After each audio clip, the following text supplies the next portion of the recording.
Hello mga dear! Welcome to another grammar lesson nga Bisaya ang explanation. I'm Teacher Maya o mo niya ang akong pangutana. Sakto ba ang grammar structure sa underlined parts sa question? Yes or no? No, di siya sakto. Nga naman. Tungod kay kinahanglan ni nato butang agtulin hindi dapita. Nga naman. Indirect request manggod ni siya. Gusto mo patawagon si Maria sa imuha. Pero wala sa Maria para sultihan ni mo ani. So may request ka sa laing tao nga makakontak ni Maria para isulti kang Maria ang imong tuyo. Yang imong tuyo kang Maria niagi paglaing tao nga mo bridge sa imong tuyo kang Maria. Kung diretso pa kang Maria imong tuyo, ing-ani ang taang imong isulti. Call me tonight. Si Maria maybe okay, maybe not. So okay lang ato yung butang dinhi. Pero kay wala man si Maria para sultihan nimo ato, nanugon na lang kas laing tao.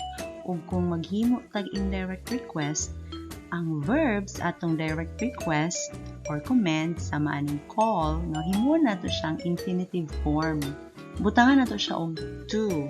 Mahimo siyang to call. Ing-ani ang buhaton nato sa tanan nga sugo or request nga verb nga atong himuon og indirect nga structure. No, indirect kay mauli pag laing tao ang atong sugo.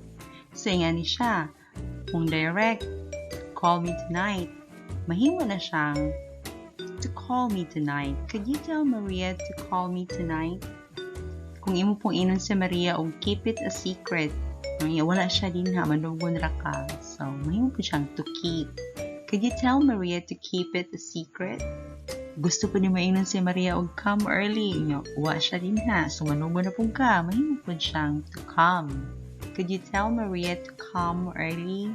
Kanya kung maghimot ang indirect request, mo ni ang mga pipila sa mga expressions or sinugdanan na pwede natong gamiton. Could you tell? Would you tell? Can you tell? Could you ask? Would you ask? Can you ask? Question mark ang ending, ana. Pero pwede po og mamalihog lang dyan ka, diretso, gamit ng kaog please. Please tell, please ask. Infinitive form gihapon ang verb sa imuhang tuyo ni Maria. Or sa kinsa man ang imuhang gisendan sa message. Og mo ang grammar knowledge nga akong i-share sa inyo karon. Kung naka-learn o giganahan man nga video lesson, please i-share niyo sa uban para maka-learn po sila. Please pag-like, subscribe, or follow para updated mo sa mga videos nga i-share pa na ko po. Daghan, should kaayong salamat. Have an amazing day!